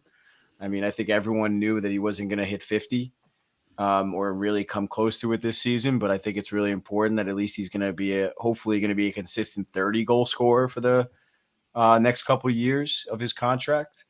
So I just wanted to give him a shout. I also noticed that while drawing the little spider on the spider web I don't think I ever gave him an award because I would have drawn this before. So wanted to give him a little credit and just some recognition. I mean, he also scored 2 goals in the first game against Pittsburgh, 1 goal in the second, and then he also had a goal against Nashville. So two big goals against Pittsburgh too, a game-winning goal and the goal to seal it. So Kreider's playing well, and I'll say this about Kreider.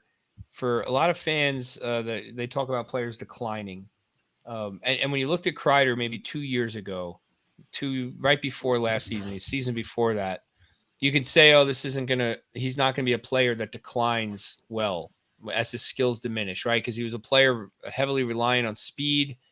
Usually when guys get into their 30s, they lose a little bit of that. So what he was able to do, and why I think he'll decline differently than it was looking like, is he's able to reinvent his game.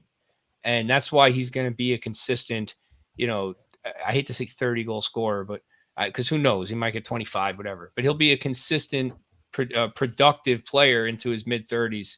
Kind of like, it reminds me of that guy in Detroit. I don't know if you guys remember the guy Holmstrom, Tomas Holmstrom or whatever his name was. Tomas. Yep. He just played till he was like 40.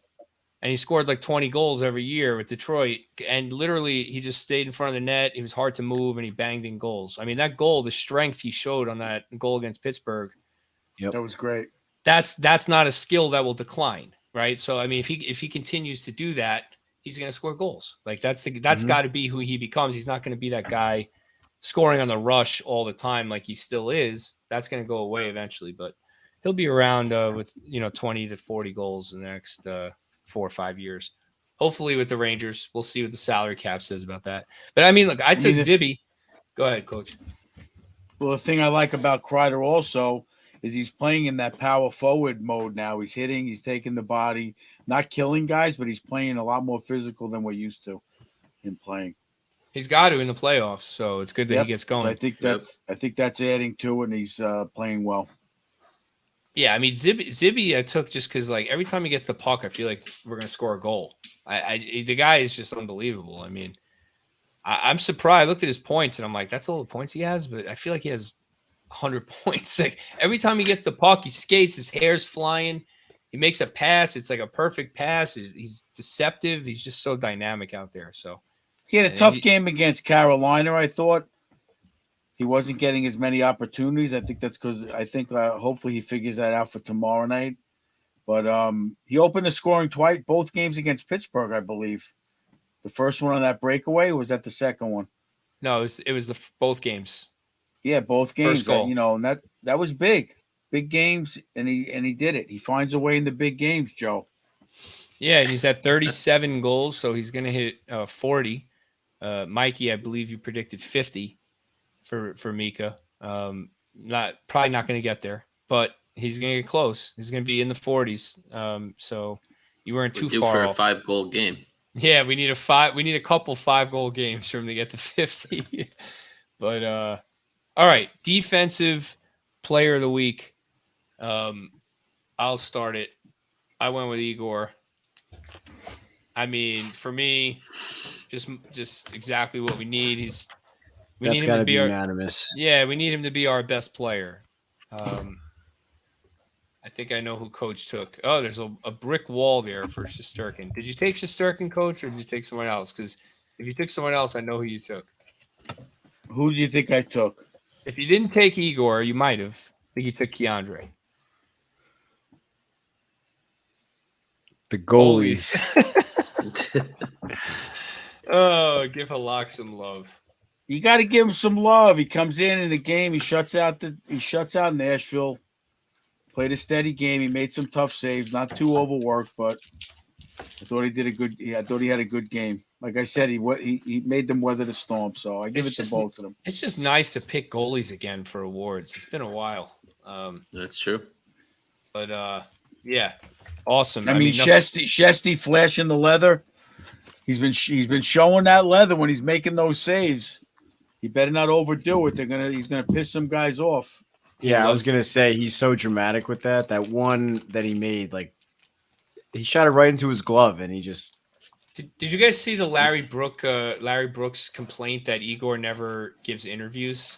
And he said back in the day, if reporters wanted to interview a player, the team made them available, but Igor is never available. He always declines getting interviewed. Found that odd. I didn't really notice that though. I don't really care.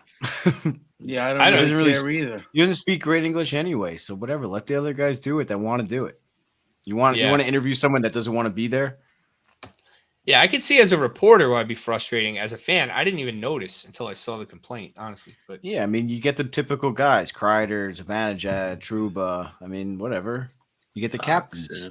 Yeah. Pick on somebody that find something else to pick on. Larry Brooks. Also, goalie's mentality is very fragile. You don't want one bad comment from the media. Just leave him alone. Yeah, leave him alone. Really, leave him alone. If he's in the zone, leave him alone. Especially Larry Brooks, supposed to be a Rangers fan. Leave the guy alone. He's a Devils fan, Larry Brooks. Oh, well. Then, he's just a Rangers beat writer. Never mind. That makes it even worse. Yeah, he's a Devils fan. All right. So anyway. I don't like him even more. Yeah, Key for real. Contributor Same. Award. I didn't know that. Little Ed. Key Contributor Award. Go with me first. Yeah. I went with Mater, apple juice. That's a good pick. I like that. I think he just.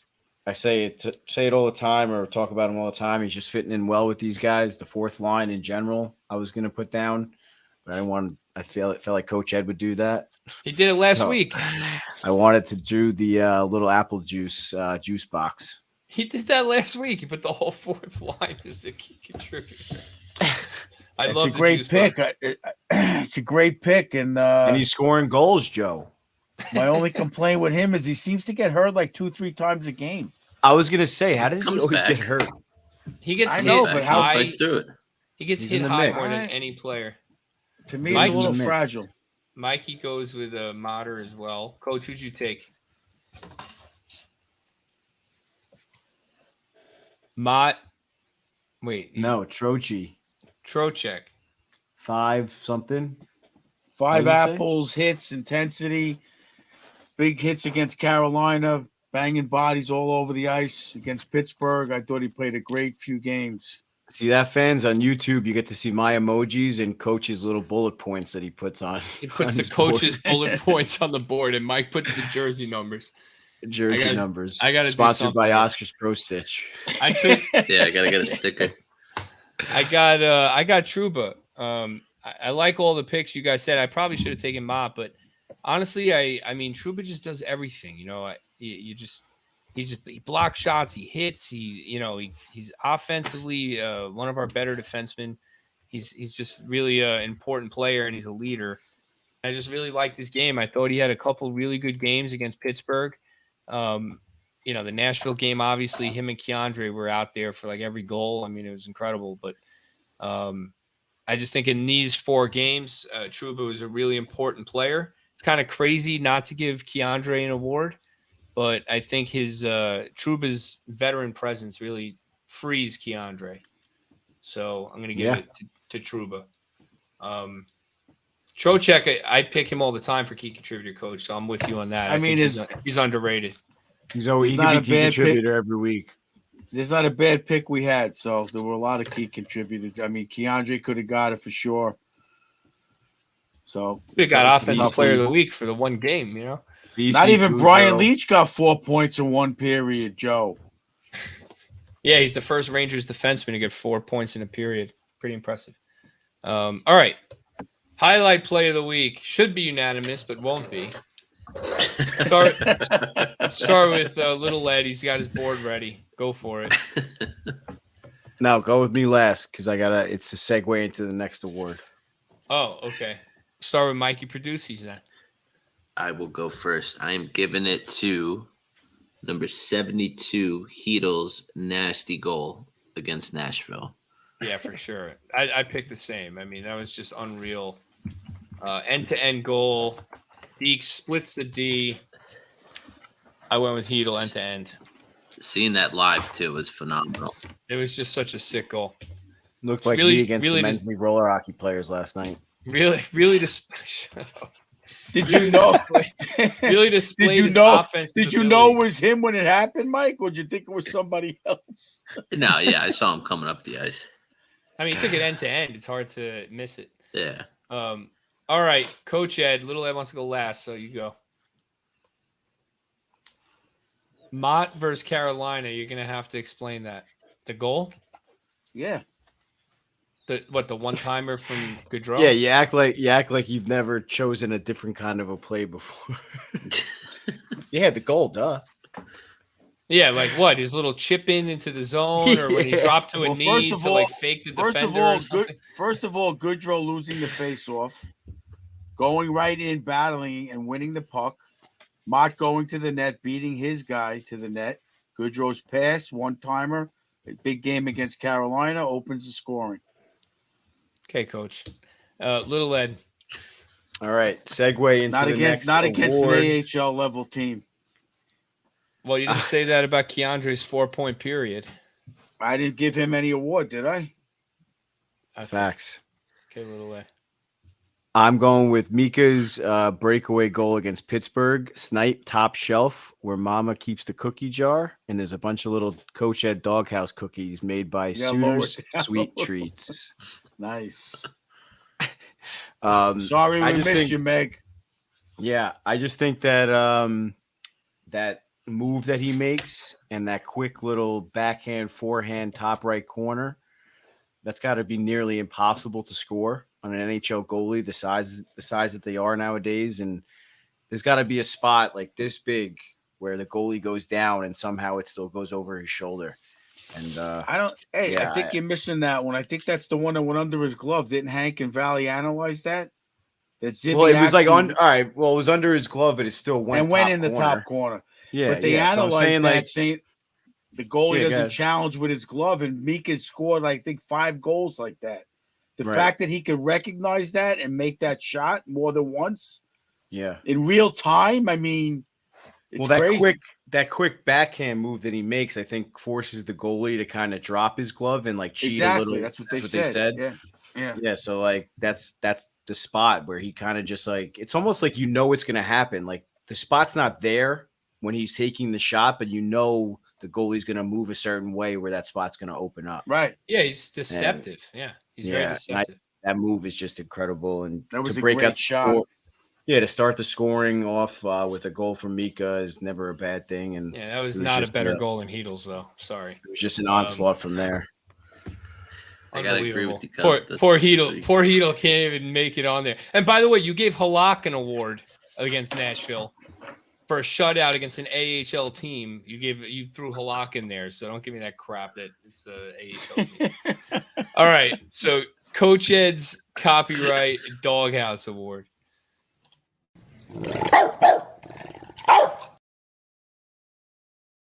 By Suiter's Sweet Treats. And this award is sponsored by Suiter's Sweet Treats, who I got a couple of text messages from people like, hey, my son's birthday's coming up. I want to order some of those cookies. But apparently, Meg, if you're listening to this, your Etsy store's on a break or something, so they can't order it. Oh, no. Well, that's probably because she was in New York, so they probably closed it down for the weekend. Ah, okay. So Suiter's Sweets and more on Etsy. Go check them out. They'll be back real soon if you want those birthday cookies. Check out the Heedle jersey. Heats. Why didn't she send me that? It was actually in the box for the she sent us a bunch of cookies for the live show, so that was very nice. You're never satisfied. Coach is gonna get satisfied. Coach is gonna get all kinds of stuff. She sent you for your birthday. Why didn't she send me that one? I didn't know. I thought she sent Eddie that. I'm like, why would she send Eddie a Heedle? He doesn't even like Heedle.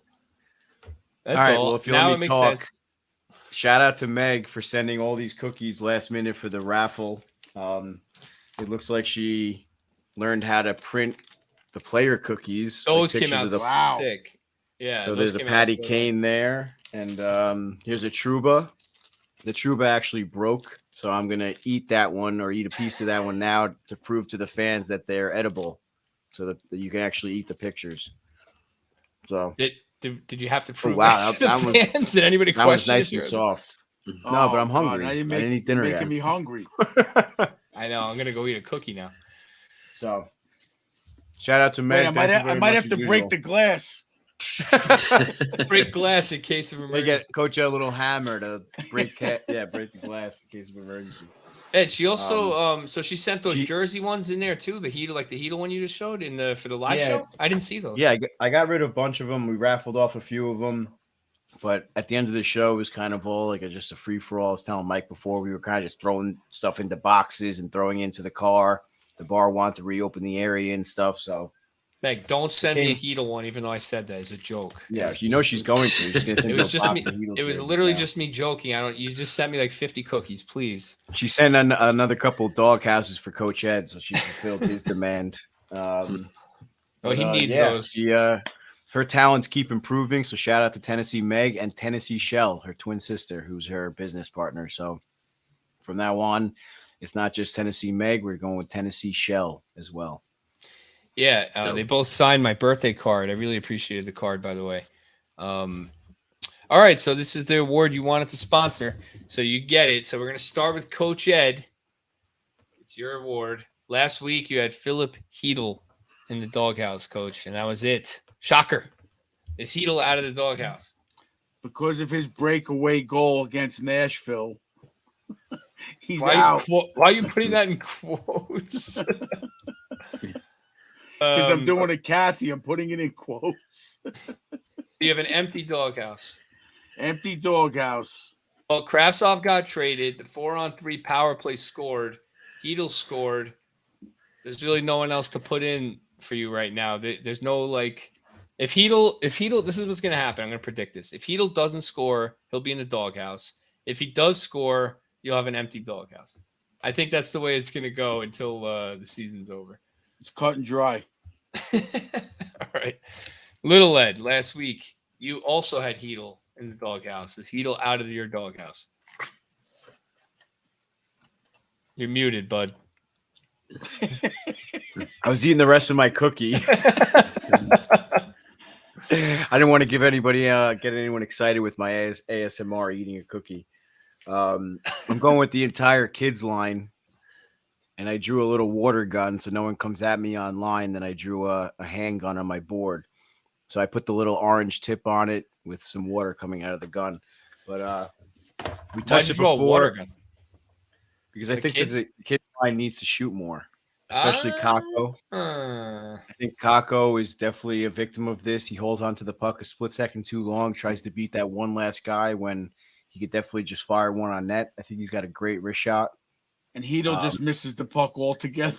Yeah, Hedo's just not. I noticed yesterday. I say it to our Stony Brook players all the time. You really got to work on receiving the puck and shooting it in one stride. And Hedo catches the puck on his backhand, and then he has to set himself up, take like 2 quick like dekes, and then shoot. It's like, no, just fire the puck, get it on net. It doesn't have to be a perfect shot every time, yeah, or it's not going to he be. does do that too much. He handles You the know, puck like too long. that quick quick little stick handle is the difference between the goalie getting set and the puck going in. And if it's not a perfect sauce, if it's not a perfect one-timer, whatever the case may be, just get it on net and you have a better chance of scoring than trying to make it a perfect shot every time. So I'm going with the entire kids. And Laffy, too. He's got a great shot also. He's not really getting many opportunities, as many as Kako and Hedel are. So I don't really want to fault him for not shooting because I don't really think he's getting the opportunities to shoot. So maybe I'll just say that he has to put himself into the opportunities to shoot. He needs to be getting But to up. get- He needs to be getting shots, but That's what I he's mean, at least yeah. he's at least forechecking, Mhm. right? So I mean, for me, They're all hustling well. They're all skating. They're just something's not clicking, and they have to find it soon. yeah. So last week for me, I had Kako, Hedel, and N Fox and the NHL in the doghouse. So I'm gonna take the NHL out because I want them out. I don't And want to talk about it anymore. I'm gonna take Hedel out, but I'm gonna leave Kako and Fox in. I'm not thrilled with Fox right now. It's just not good enough. I mean, he's really good. You know, he's not playing poorly or anything. So it's kind of like weird to put him in the doghouse, but he should be the defensive player of the week every week, and he's just He had an not. assist, You know. 1 assist per game. Yeah, I mean, he's not where we need him to be to win the Stanley Cup. He had so- 1 assist per every game, but like a 6-0 game, a 7-0 game, you expect him to be putting up like 4 or 5 assists. Yeah, Maybe a goal mixed in there here, you know, like his wrist shots from the point or something. He got nothing. He doesn't, he doesn't have a goal in like a really long time. And I was looking at what's going on with him. So 4 games from Fox, 6 shots on goal. And he's at the point on the power play, sometimes for the whole power play with both units. You know, he's out there with all these skilled guys. I know he wants to pass, but he needs to start shooting the puck on the power play more. And he's got a deceptive shot. He's scored, he's accurate. I don't know. I don't know what he needs to do, but I'm hoping Lindgren coming back can help him. But for me, with Kako, the bigger issue here is Kako. I like his game, but I'm seeing too little impact on the game. You watch him play and you're like, wow, this guy can really control the puck. He's got good size. He's hard to knock off the puck. He's working hard. So your eye test says, okay, this it's going to get there. It's going to get there. But then, you look at the numbers in the box score. I was telling you guys before, how does he impact the game, right? Rangers 6, Penguins nothing. Final score. Kako, 0 goals, 0 assists, 0 points, +0. 0 penalty minutes, 0 shots on goal, 0 hits, 0 blocks, 0 giveaways, 0 takeaways. 6-0 Ranger. What did he do that game? What happened? Right? Look at the Nashville game. Yeah, he got an assist in a 7-0 win. He got an assist and he got a +2.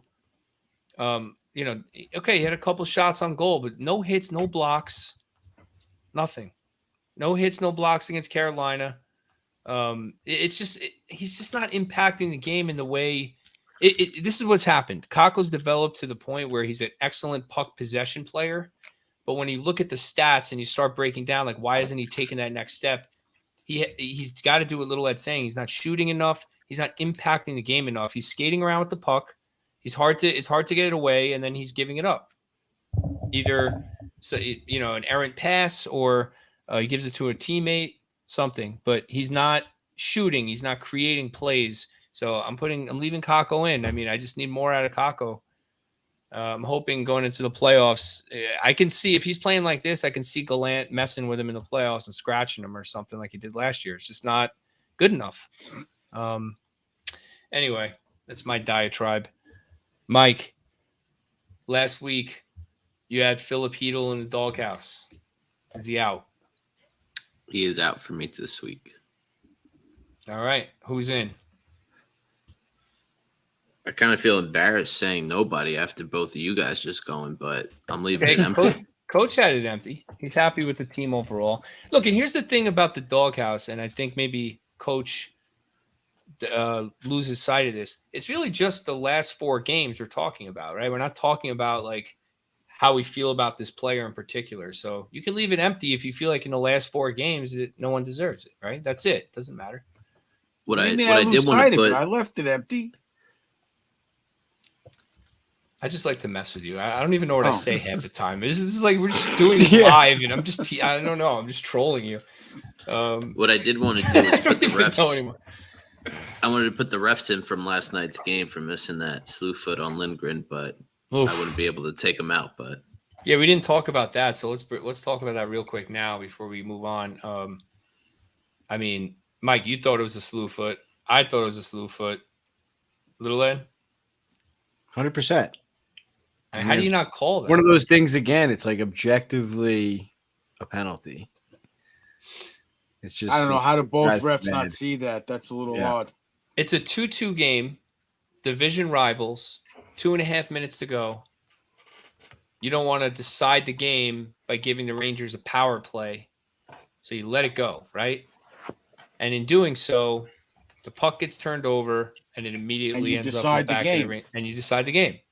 That's why they have to just call the penalty. Just call the penalty. If the Rangers win on that play, that's that's an obvious penalty. I can understand the hooking and mugging, getting like a little looser as the game goes on and it's close, game management, right?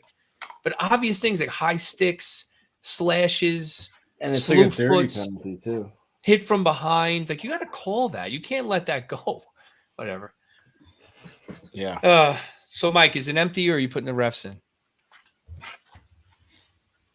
Leaving it empty. Number 0. How about Jesty giving a little slew foot to Shesty? Yeah. Shocker. How do you guys feel about him now that he's a Hurricane? Now that it's settled in, like it's been years now. I mean, him and Shea, it's just Yeah, I'm happy with the team. I'm happy with the team they have now. I don't really care about Shea. I don't know. I was hopeful for him, but he's done. And Stepan too. Don't forget Step.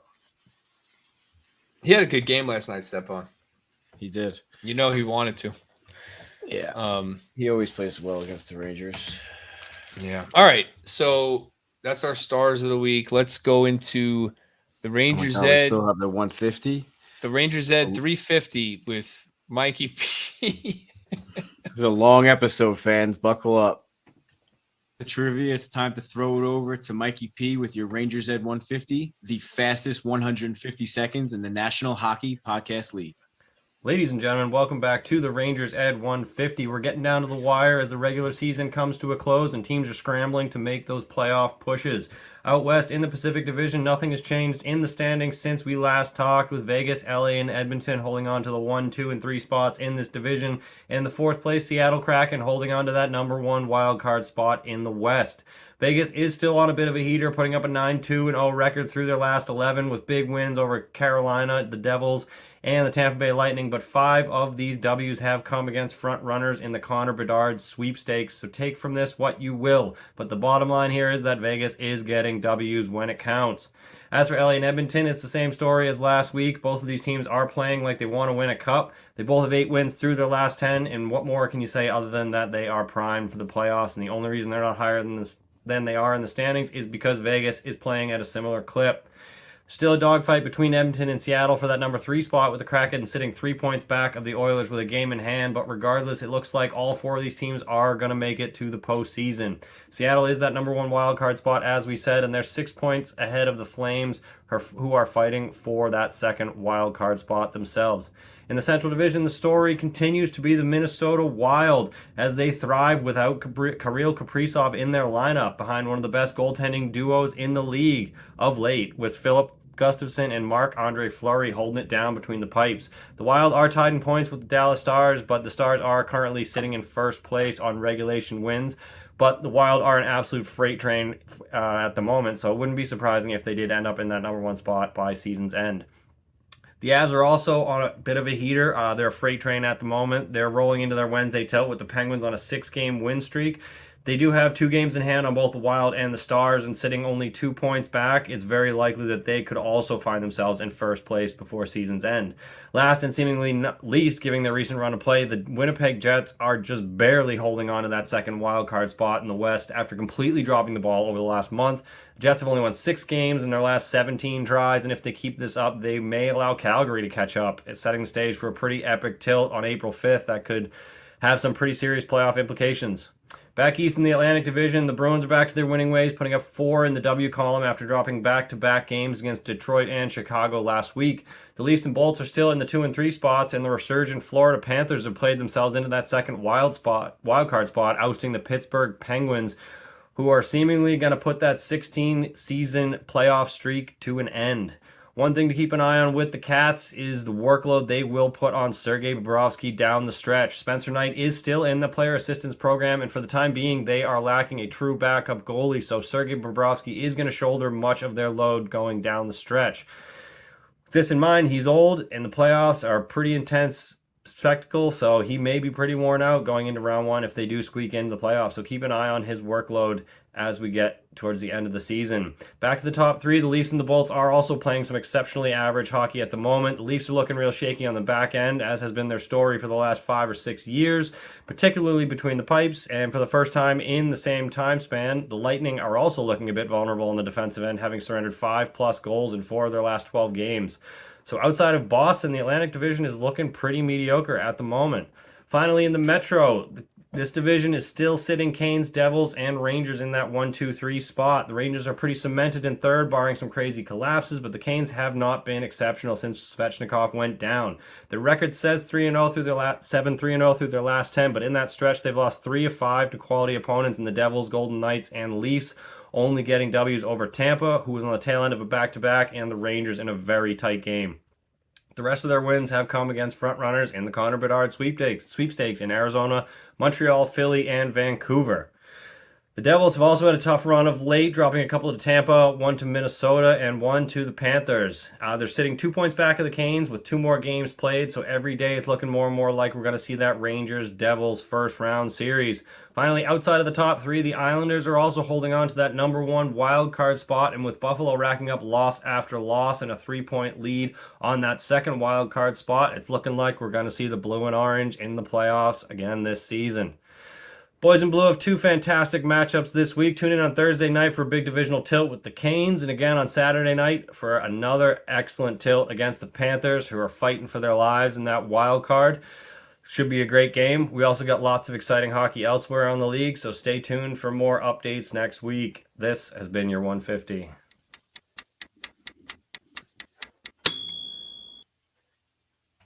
he's unbelievable. So I was saying this to you, Eddie. It looks like Rangers Devils. He's doing it to troll us now. Now every time we say it, he's just going to add seconds. Yeah, it's looking like Rangers Devils. And if the Rangers are lucky enough to win that series, Islanders Hurricanes.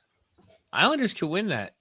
If the Islanders play the Hurricanes in the first round, I don't know. I could see them upsetting the Hurricanes. I think put up 7 against the Maple Leafs. I could see them upsetting the Hurricanes. So there is a chance, if the Rangers are lucky enough to get past New Jersey, that we could play New Jersey and then the Islanders in back-to-back series. That's a lot of stress, man. That's a lot of stress. We'll see. It's fun and exciting, though. All the Metro teams are good right now. I mean, our division is insane. Like we said, Pittsburgh and Washington. I know Washington's had a lot of injuries this year, but they're on the outside looking in. That's how good our division is. So we'll see. All right, Mikey, produces trivia time. Trivia time. All right, I know you guys are gonna kill me, but I'm gonna go with a 3-point question with the possibility to get a bonus point. So 4 points. Whoa. Jeez. So this is a big one. Okay. I'm looking for 3 names and then a date. A date. A year or a date? A date. I'm gonna give you a blank, and you just gotta fill in the date. It'll make more sense when I read out the question. Okay. What 3 New York Ranger players scored goals in the Stanley Cup clinching 3-2 victory against the Vancouver Canucks in Game 7 on June blank 1994 at Madison Square Garden?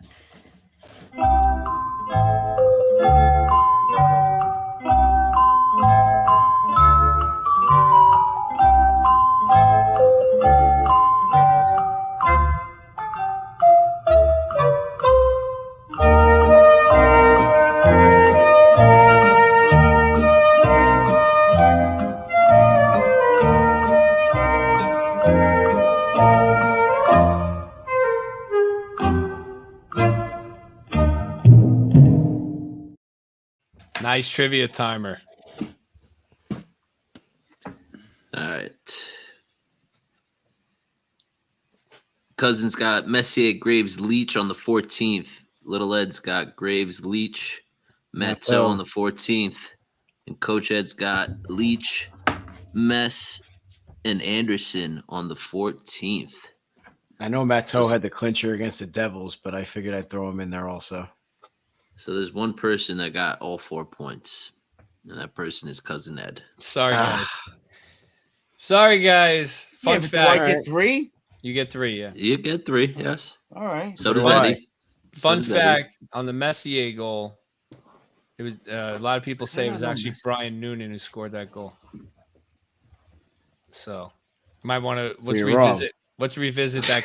No, Messier got credit for the goal, so I'm right. But we should revisit that clip and before next episode and talk about it in the intro to see. I want to know what you guys think if Noonan actually got the goal or not. I'm curious. There's a lot of Speculation. Oh, I'm impressed. We all pretty much killed that one. Coach, that was your chance and you failed. That was your chance to get ahead of me. Yeah, I gave it to you, Coach. I laid it up for you. But It's a long time ago, boys. hey, we all did pretty good, I'd say. That's not bad. 4, 3 and 3, not bad. I kind of right, had boys. I kind of had a cheat sheet on my wall. I have a screenshot or a photo of Leach's goal against the Canucks. How fitting though that Messier, Leach, and Graves scored to clinch it, huh? Perfect, perfect ending there. That's the Nice. one where he Where- pulled it back and he buried it. Yeah. Yeah. But all right, boys. Well, that was a good episode. A lot going on. So a little long. Thanks, fans, for listening. Thanks to our sponsors, Suitors Sweet Treats and Oscars Pro Stage Hockey. Oscar, appreciate everything you did at the live show, and Meg as well, and Shell. Thank you for giving us those cookies to give out. Everybody loved them, and hopefully you get some orders. Thanks to we didn't even say thank you to Nikki. I did in the beginning. You gave him that little solo in the beginning of the episode, but joining us on the live show as well, and being a true fan since early on, and our historian. I like that he calls himself the historian, Joey. I promised you I'd give you reasonable assignments, so I did. To remind you, in case you skipped it, look back at when Coach said, what episode Coach said we need a national anthem singer. I think it was very early on. And And just I definitely everyone. posted the Instagram quote. If for I'm sure. missing anybody, I don't mean to, but I met a bunch of you guys, and it was really a lot of fun. Thanks for coming out to the live show, and thanks for listening and making this. I don't work think out. we mentioned all the help Lindsay did with Eddie getting everything ready for the podcast. No, we did not. Kathy coming down, selling the tickets for the food with Lindsay. Mhm. Brianna and Hazen coming Theo down. leaving and, her iron on and having to go back to the apartment. Oh, Wait, hold on. I heard about that. Did she really leave it on? No, it was off. Oh, It was, okay. she Ubered all the way back, went up, it was off, and then Ubered back to the bar. but just the drama had to be there. That's all. It was 'Cause fine. she's what was that word you used? She's very Main what's the character. word Main she used? character. main character character. energy. Yeah. Yeah. Main character main energy. character energy. Yeah. No, but And honestly, honestly, I should. I'm just kidding. I do thank her because I do this podcast every week and I watch every single Rangers game, and that's on top of working like 60 hours a week and teaching. And she doesn't give me any crap for doing it, and she easily could. So I do appreciate her. I am just kidding. That was annoying, but she's really understanding and awesome as well. So, and yes, Lindsay and Kathy, thank you for everything you did. Kathy trying to carry all those boxes in. She brought my gift for my birthday. I was like, let me take that for you. She tries to carry Rihanna making you that horrible lemon cake that you asked Oh, that for. was so good. Yeah, Rihanna did a lot for me that weekend too. Yeah, she was like, "What am I gonna do with the rest of this cake?" I was like, "Well, if it wasn't a lemon cake, maybe people would eat it." I love lemon cake, man. It's my favorite. I love lemon cake. I know it's weird, but I do. Yeah, you're picky of like all these things, and like the one thing you like is lemon cake. Oh God. Anyway, 2-hour long episode, boys. Let's wrap it up. I'm tired. Let's go to bed. Good night, everybody. One last shout out to the Wet Bandits and Henrik Lundqvist, our goalie, Nick DeRico. So big shout out to him, and let's go for a 3-peat, boys. Yeah, thanks to everybody. Have a good night. He's got like Lundqvist helmet. He's got red, white, and blue pads. So I call him Henrik. Oh, nice. All right. All right, boys. Love you Have guys. A good night. Love you guys. Have a good night. Night. All right.